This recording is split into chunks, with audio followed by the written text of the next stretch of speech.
la importancia de que nosotros como cristianos fuéramos mucho más enfáticos en la labor en la que estábamos haciendo.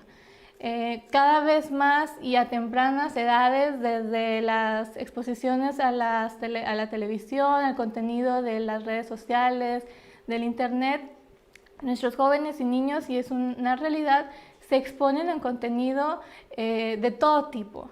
Y es por eso que así como de otras maneras esta exposición hace su trabajo de educar, pues también en estos tiempos nuestro trabajo de educar o de adoctrinar debiera de ser mucho más enfático y mucho más preciso. Por eso este mensaje de llevar a los niños a conocer a Jesús a través de estas experiencias debe de ser la principal motivación al estar nosotros en los clubes de conquistadores.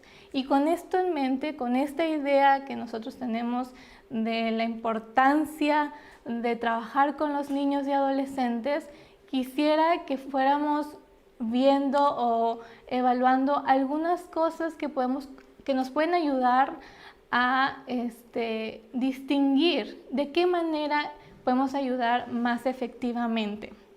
Es cierto que en muchas ocasiones nos encontramos con esta cuestión, ¿no? Bueno, ya sé que eso no me parece, pero ¿y ahora qué hago? ¿No? O cómo puedo diferenciar qué realmente me debe de dictar y en qué momento debo de intervenir, ¿verdad? Entonces, vamos a ver tres criterios que nos van a ayudar a poder hacer esta diferencia, ¿ok? El primero que vamos a encontrar es el criterio evolutivo. ¿Qué quiere decir? Es la edad cronológica que nos va a dictar el mismo niño y es la etapa en la que se encuentra. Por ejemplo, la edad implica cambios físicos, conductas que se van adaptando a través del contexto, a través del ambiente, de acuerdo a cada etapa, ¿no es cierto? Por ejemplo, si un niño le tiene temor a la oscuridad a los 2, 3 años, podríamos considerar que es adecuado, que es normal, que no está fuera de los paradigmas, ¿no? Pero si nos encontramos con un niño que le tiene un temor extremo a la oscuridad y le impide hacer ciertas actividades a la edad de 15, 16 años, entonces pensaríamos que podría necesitar ayuda, ¿no es cierto? Entonces es muy importante que nosotros conozcamos la edad evolutiva de nuestros niños y los cambios que estos implican. Por ejemplo, hay algunas cuestiones o algunas problemáticas que podemos considerar que son adaptativas a cada edad, ¿no? Yo puse ahí de edad de los 7 a los 11 años porque todavía alcanzamos a tener niños en el Club de Conquistadores de 10 años, que entran a 9, 10 años, que entran a la clase de amiguitos. Y en esa etapa aún nos podemos encontrar con problemáticas del rendimiento escolar, con algunas cuestiones de adaptación con los compañeros, que aún no se lleven del todo bien, que aún hay la distinción niños, niñas, que se ve muy marcada, y que eso, digamos, es parte de la edad en la que se encuentran nuestros niños. Pero en la adolescencia va cambiando un poco esta conducta, ¿no? Si antes no podíamos armar los grupos de niños y niñas, ahora es difícil poderlos separar, ¿no es cierto? O se presentan comportamientos más desafiantes, nos encontramos con más preguntas, más dudas, cuesta un poquito más poner límites, hay problemas con la cuestión de los horarios, las dificultades no en el rendimiento escolar, sino en los hábitos de estudio, ¿no? De prepararse, de sentarse, de concentración. Y todas estas problemáticas, digamos, que podríamos encontrarnos con que son adaptadas a esta edad y que son normales, que seguramente nos vamos a encontrar a esta edad. Pero también hay cambios físicos, ¿no es cierto? En esta edad los cambios físicos son mucho más marcados, nos podemos dar cuenta de que también sus cambios corporales se van haciendo más evidentes. Por ejemplo, en las niñas, el crecimiento del busto, el crecimiento de las caderas, la aparición de la menstruación, en los niños y en las niñas, el crecimiento del vello axilar, los cambios de la voz, el crecimiento púbico, del vello púbico, y todo este crecimiento se puede ir dando en las etapas justo en la que nos encontramos en la edad de conquistadores. Hablamos de un desarrollo normal cuando se van presentando en las edades, pero en algunas ocasiones, y algunas cuestiones genéticas, el desarrollo puede ser precoz o puede ser lento. Esto no quiere decir que haya un déficit, no en todos los contextos implica un déficit, pero sí un alentamiento o una aceleración del crecimiento, que esto en muchas ocasiones, dependiendo del niño, dependiendo de la genética, dependiendo de la exposición al ambiente, puede surgir. Sin embargo, cada vez nos vamos encontrando con que estas etapas se van adelantando, ¿no? O que el crecimiento de nuestros niños a adolescentes se va notando cada vez más. Y posiblemente esa es una discusión que aún hay entre los expertos de si es debido al ambiente, si es debido inclusive a la alimentación, y toda esta discusión yo creo que nosotros lo podemos notar y se hace muy presente, sobre todo en los clubes que nosotros manejamos. La edad considerada como adolescencia va en un periodo desde los 12 a los 18 años. Sin embargo, hay una adolescencia que consideramos como temprana, una adolescencia media y una adolescencia tardía, que en muchas ocasiones llega hasta los 21 años. Y esta adolescencia, la palabra viene del contexto adolecer, del origen de adolecer, implica cambios, implica que posiblemente va a doler, y no solamente en la cuestión física, sino también en el desarrollo social, en el desarrollo psicológico, en el desarrollo educativo, y todos estos cambios también, no solamente hablando de los físicos, sino también los psicosociales, nos pueden implicar, o al adolescente pueden implicarle alguno que otro malestar. Vamos a ver, dependiendo a las edades de sus pantallas, les va a aparecer una tabla,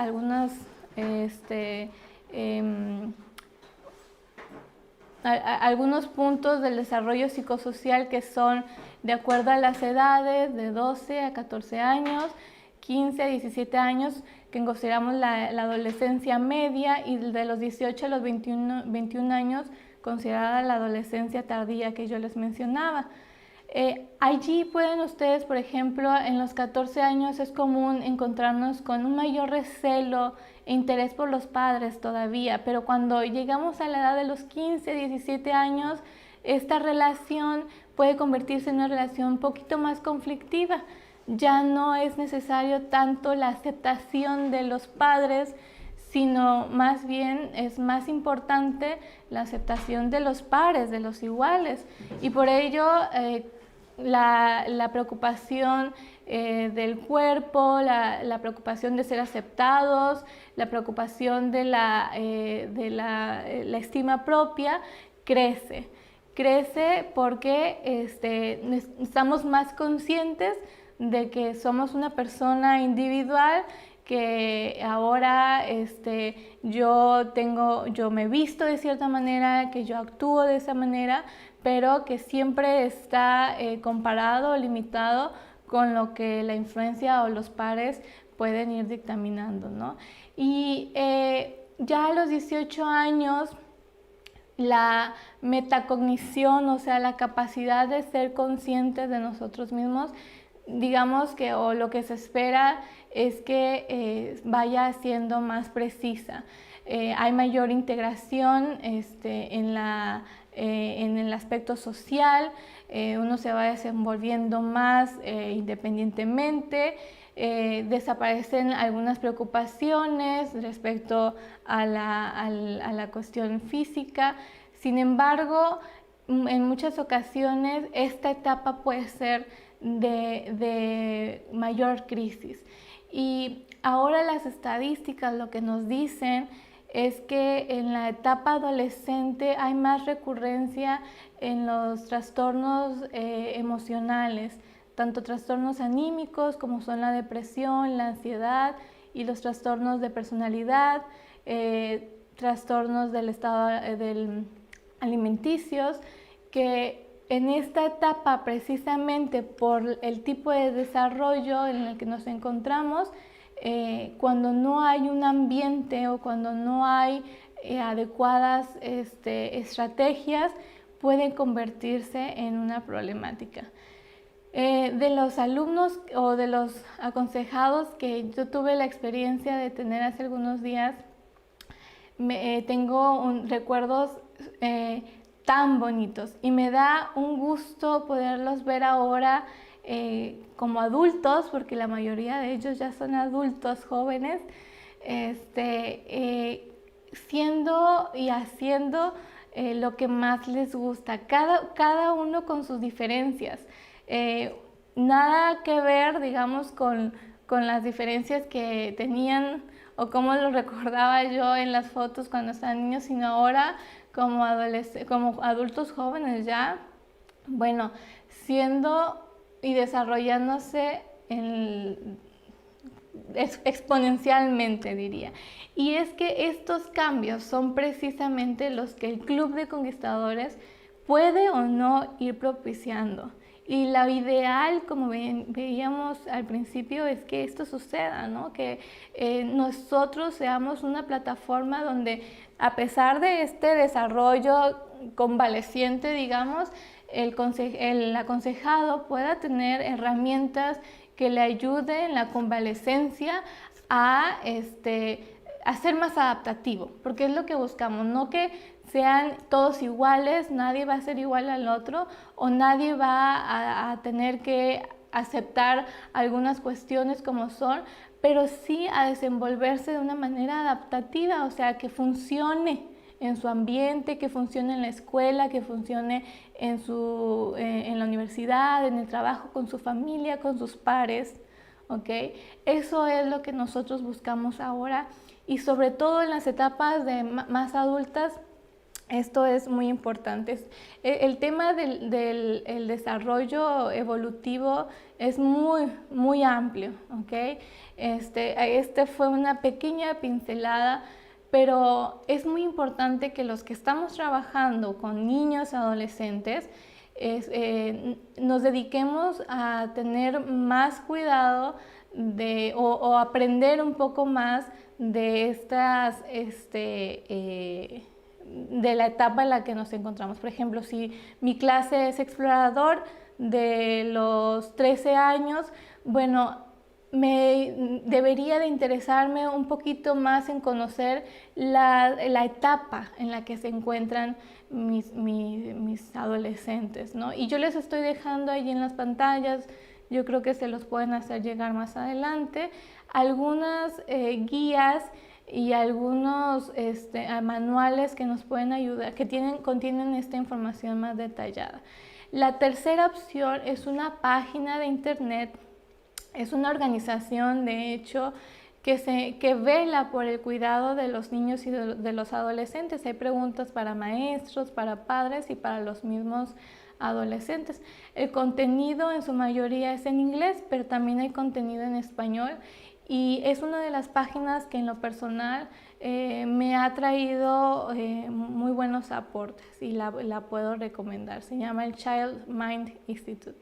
Entonces, estas opciones podemos, en internet hay muchísima información, ustedes sabrán, pero podemos ir conociendo un poquito más del desarrollo evolutivo en el que se encuentran los niños. Este es algo muy importante, lo primero que debemos observar. Esta conducta, esta etapa, ¿es adecuada a la edad evolutiva del niño? ¿Sí o no?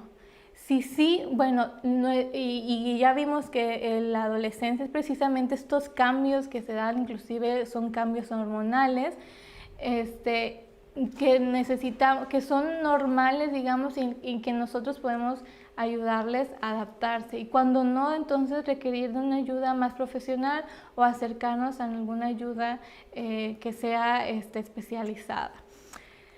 Muy bien, el segundo criterio que nos va a ayudar a identificar de qué manera podemos ayudar, si algo es adecuado o no, es el criterio contextual. O sea, esta acción, esta conducta está relacionada o determinada solo por un contexto ambiental, o sea, se presenta solo en el club, o también es algo que se da en la casa, en la escuela, con sus pares, o solamente en cierta área. Y entonces podemos observar si la problemática está relacionada a qué está relacionado, más bien, a la que no se encuentra cómodo. Por ejemplo, si nos encontramos con un niño que tiene problemas o que se le dificulta mucho, por ejemplo, poner atención, que es una de las cosas que siempre batallamos, ¿no? Termina tus actividades, o no te salgas de la fila, o quédate aquí en el grupo, o no te estés moviendo, etcétera, ¿no? Y si este contexto solamente o esta característica se presenta solamente en el contexto del conquistador, de los clubes de conquistadores, entonces a lo mejor podemos pensar que no es del todo agradable para el niño, que no algo más lo está distrayendo, que no está ayudándolo a realmente estar allí presente. Sin embargo, si observamos que también en las otras áreas, por ejemplo, con sus amigos, ahí sí puede mantener la atención por mucho tiempo, se puede dedicar a jugar o estar platicando de un mismo tema por mucho tiempo, entonces podríamos pensar que es solamente en la parte del club, ¿no? Pero está presente en la casa se le olvidan las cosas, en la escuela va mal porque no anota sus actividades, porque no lleva la tarea, y en todos los demás contextos, entonces podríamos pensar que hay alguna problemática que requeriría alguna atención mucho más especializada, ¿no?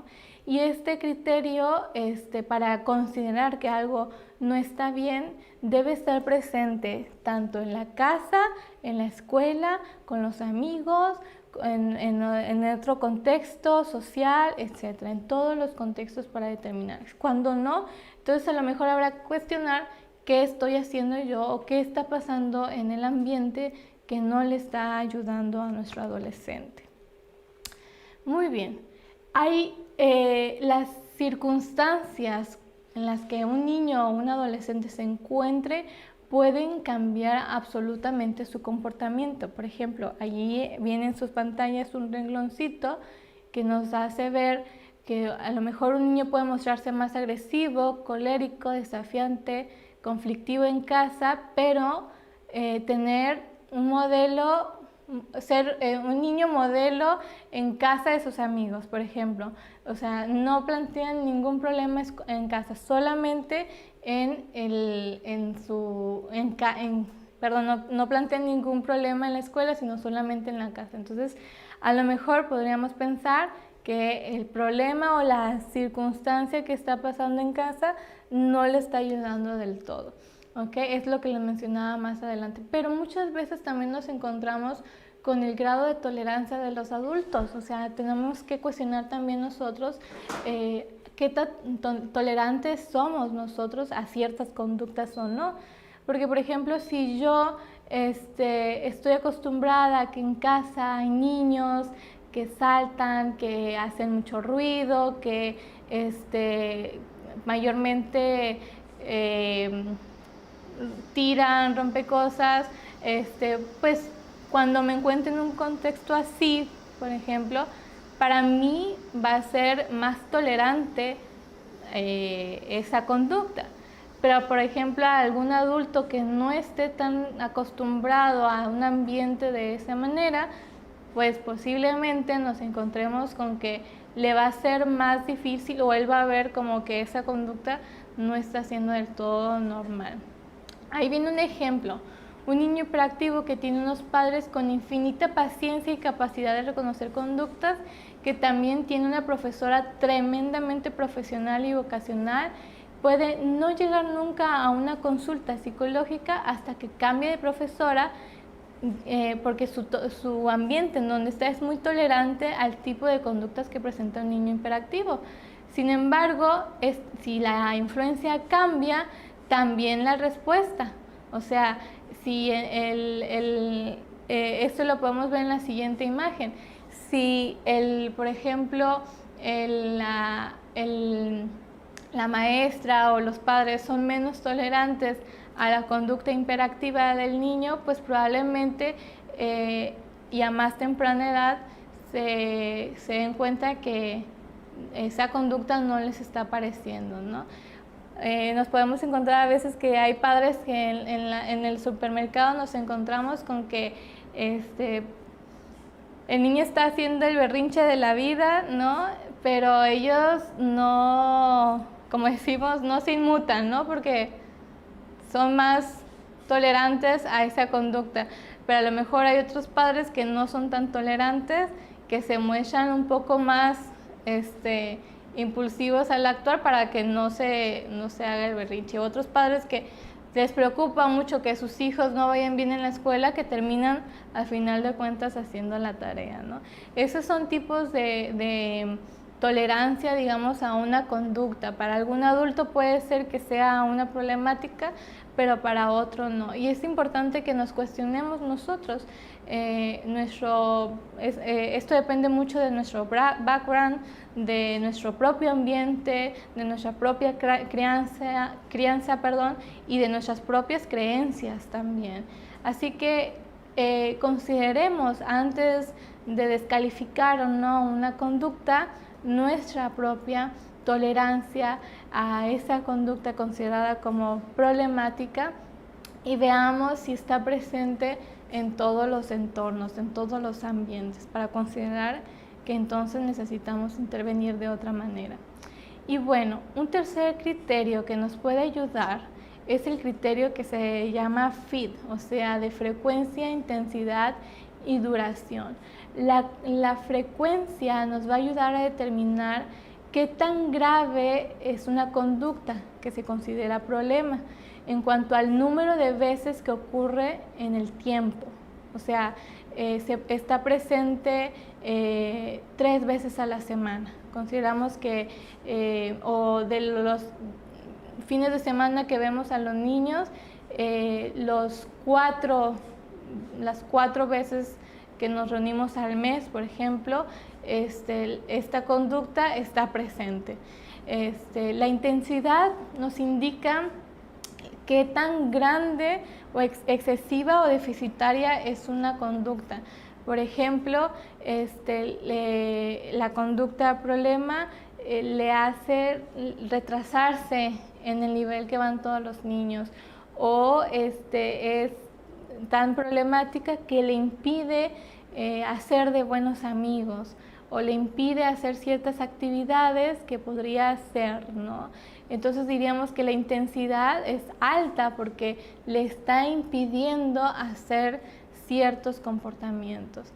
Y la duración nos indica si las dificultades son puntuales, o sea, aparecen en cierto momento, en cierto contexto, como veíamos, y desaparecen de esa misma manera, o persisten en el tiempo, se van manteniendo en el tiempo. Por ejemplo, hablaríamos que del año escolar o del año que nosotros tenemos una clase, los 6 meses o 6 meses del tiempo, esta conducta permaneció. Por ejemplo, un miedo excesivo a algún objeto, a la oscuridad, como veíamos, permanece. Puede ser que en un momento determinado me sentí miedo, ¿no? O sea, fui a un campamento, nos contaron una historia y iba caminando y justo pisé un palo, escuché un ruido y ¡ay, qué miedo!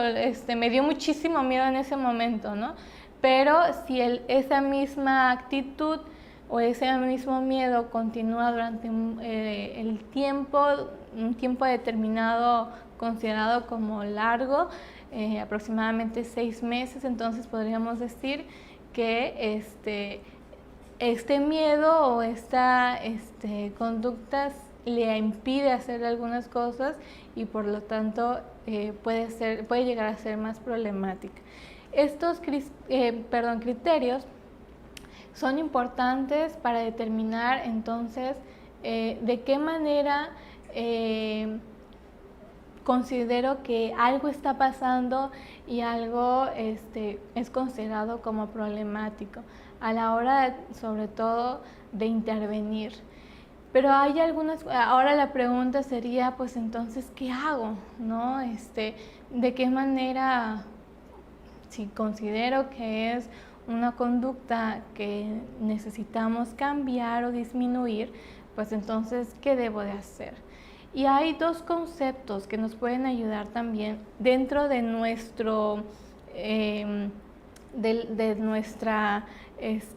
dentro de lo que abarcamos, porque hay que considerar siempre que nosotros no somos los padres, somos acompañantes, somos consejeros, somos maestros, y que a la hora de decidir cambiar o no una conducta, debemos de hacerlo en la medida siempre pues de nuestro contexto, ¿no? Como consejeros, como guías. Y ahí, la psicología, el área de la psicología comportamental, conductual, considera dos tipos de reforzadores que son muy importantes: la atención positiva y la atención negativa. Los dos nos ayudan a reforzar, o sea, a que una conducta se presente más en el tiempo.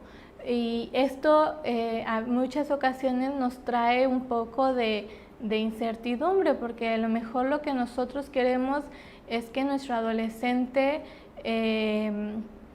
no sé, estoy un poquito desconectada de los problemas actuales, pero que nuestro adolescente nos haga caso, ¿no? Y entonces cuando le damos una indicación, lo que regularmente hacemos es que en ese momento que damos la indicación y el alumno o el consejero no lo atiende, pues amenazamos, gritamos, castigamos porque no nos desobedeció. No quiero decir que esto no sea necesario, pero en este momento esa atención considerada como negativa, lo que probablemente suceda es que va a seguirse repitiendo esta conducta. O sea que no necesariamente los castigos, los gritos o las amenazas nos aseguran una eliminación o disminución de la conducta, sino que en muchas ocasiones esto puede ser un reforzador, sin embargo un reforzador negativo, porque nos ayuda, se considera negativo porque en vez de disminuir la conducta que no queremos que aparezca, pues la aumenta, ¿ok? Entonces, darle la atención positiva no necesariamente es los elogios o los abrazos, sino que probablemente en ese momento no podamos elogiarlo, no podamos abrazarlo, no podamos hacer que esa conducta, apapachar esa conducta, pero probablemente sí podemos elogiar o apapachar otra conducta que le sale muy bien. Y entonces de esa manera lo que estamos haciendo es que incrementamos otra conducta que sí queremos que aparezca, que es positiva. Por ejemplo, no sé, le fue muy bien en la clase de nudos. Y entonces hay que reforzar esa atención, o hay que reforzar esa conducta que le hizo muy bien, le fue muy bien. Pero muchas veces estamos nosotros más enfocados en las actividades o en las conductas que no queremos que repitan, y es más fácil, digamos, que trabajar o aprender en las experiencias positivas. Entonces, si nuestro ambiente es un ambiente positivo, con reforzadores positivos, prestando una atención positiva, las conductas que sí queremos que se sigan aumentando van a ir apareciendo más. Pero también muchas veces estos elogios, abrazos, cuando lo hacemos en una conducta, por ejemplo, inapropiada, pues ocurre el mismo efecto, ¿no? Que se aumenta. Por ejemplo, muchas veces y esto sucede, el ejemplo que tengo más a la mente es con niños más pequeños, en los que, no sé, llora porque su papá se va a ir, y ¿qué hacemos nosotros? Nos reímos, o entonces en ese momento, ay, ya, no te preocupes, que no va a pasar nada. Entonces probablemente esa atención que es positiva haga que el niño, en vez de sentirse más seguro, la próxima vez que se encuentre en la misma situación, pues vuelva a llorar, ¿no? Se vuelva a sentir mal. Entonces, tanto estos dos reforzadores nos ayudan a aumentar una conducta. ¿Y cómo podemos disminuir una conducta? Lo primero que hay que entender es que nuestra atención siempre, o cuando nosotros recibimos una indicación, requiere de atención, requiere de concentración, y probablemente lo que en ese momento, si para mí es importante, o sea, yo como adolescente es importante, lo considero importante, pues no importa cuántas veces, o que yo sea consciente de que no es del todo bien, no lo voy a cambiar, porque para mí, en mi esquema cognitivo, es importante. Entonces, probablemente lo que necesitamos en ese momento, si no nos están funcionando las técnicas que nos ayudan a reforzar las conductas positivas, entonces lo mejor es apartarnos de ese momento, darle el espacio al adolescente, para que entonces, no en el momento en el que se presentan las emociones a lo mejor negativas, como el enojo, la actitud desafiante, la frustración, ceguen el momento, sino encontrar otro momento en el que nos podamos acercar a nuestro adolescente conquistador, y entonces ahora sí poderle dialogar con él desde una perspectiva en la que él esté prestando atención a través de la escucha activa, ¿no? Tanto él como yo. Entonces, lo ideal, o otro de las formas en que podemos hacerle, es el apartarnos un momento, se le llama el tiempo fuera, en el que no le prestamos atención a la conducta que está pasando para no reforzarla, y tratar de disminuirla prestándole menos atención positiva o negativa. ¿Ok? Se nos está acabando el tiempo, pero una de las preocupaciones más grandes que tenemos en nuestra época y en nuestro contexto actual es el abuso. Y cuando hablamos de abuso, no solamente es el abuso físico, sino también el abuso psicológico, emocional, sexual, familiar, ¿ok? Y hay algunas cosas que nos pueden ayudar desde la prevención. Siempre es mejor la prevención es mejor prevenir que intervenir, ¿ok? O sea, hay que buscar siempre trabajar desde la prevención, que ya en el momento que están ocurriendo las situaciones, ¿ok? ¿Cómo? Pues a través de políticas internas, a través de acuerdos internos de cada club, como club independiente. No tengo la verdad la información si esto ya está regulado a través de la iglesia, pero sí, por ejemplo, que estén ya determinadas algunas políticas y que podamos conocerlas tanto el conquistador como los consejeros. Y hay que poder informarnos sobre esto, si ya hay políticas que nos ayudan a protegerlo, que nos ayudan a saber cómo actuar.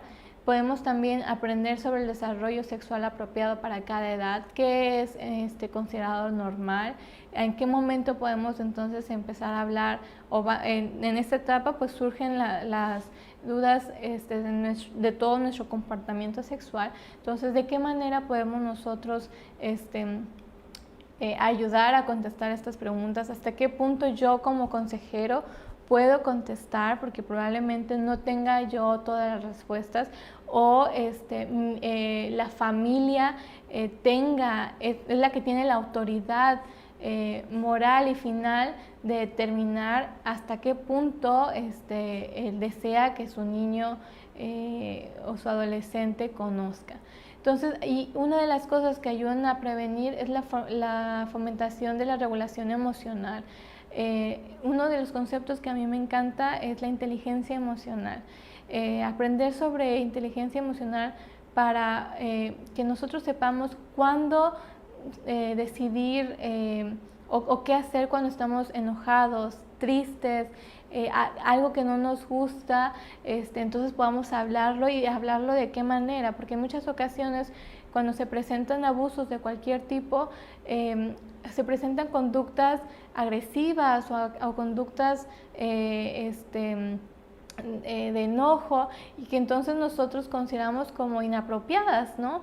O sea, ¿por qué nos está faltando el respeto? ¿Por qué se presenta más así impulsivo? Y entonces, si vamos aprendiendo a regular nuestras emociones, es más fácil que nosotros podamos comunicar cómo nos sentimos, qué es lo que está pasando, y también a ser más empáticos con los demás. Muy bien, conocer las políticas, como habíamos dicho, y ser un adulto de confianza en el que nosotros podamos, o que nuestros aconsejados puedan saber que cuentan con nosotros desde una manera responsable. Y bueno, hay un protocolo que les quiero dejar también de atención en situaciones de violencia. Como habíamos dicho, violencia de todo tipo: física, emocional, sexual. Este protocolo está hecho por la Fundación de UNICEF.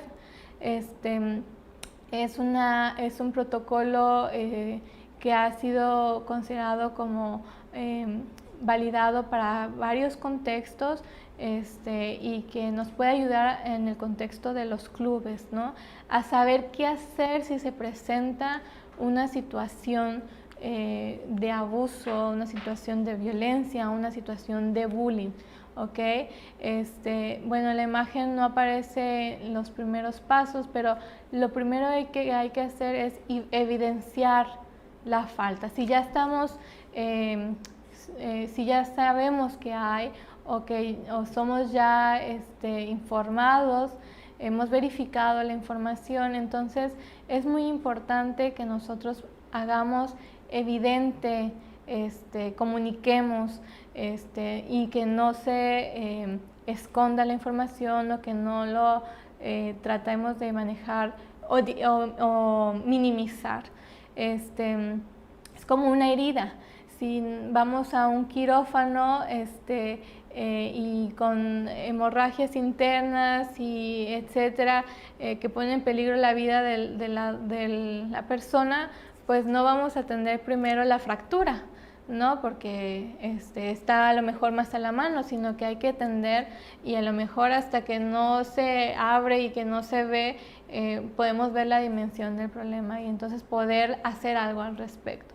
Entonces hay que hacer evidente, no minimizar el asunto, y obviamente que siempre informarnos con alguien del área.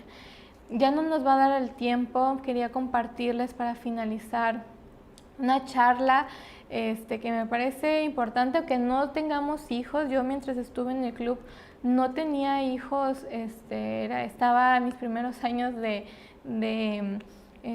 carrera universitaria. Toda mi universidad estuve participando en los clubes, así que mi experiencia realmente fue muy corta. Ahora pues la verdad siento que me hubiera gustado conocer muchas de las cosas que ahora sé, y bueno, una persona, una educadora, Pilar Jericó, nos hace reflexionar sobre la importancia que tenemos nosotros de primero poder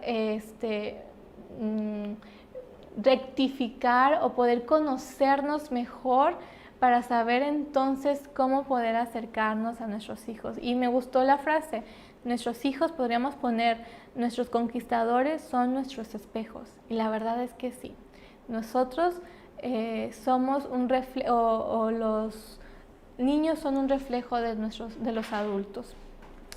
Y bueno, para terminar, quisiera hacerles una invitación. El Club de Conquistadores es una oportunidad maravillosa, hermosa, para conocernos. Tengo unos recuerdos muy, muy bonitos de los clubes de conquistadores y aventureros. Y el Señor, cuando pienso en Jesús con los niños, me imagino también una figura de maestro, de padre, de consejero. Y por eso repitamos juntos el versículo o la promesa que tiene Dios hacia nosotros como hijos también, y hacia nuestros hijos. Él nos dice en Salmo 127:3, los hijos son una herencia del Señor, los frutos del vientre son una recompensa. Podríamos nosotros adaptarlos diciendo, los conquistadores son la herencia del Señor, son los frutos del club, los frutos del club son una recompensa. Con esto vamos a terminar. Muchísimas gracias.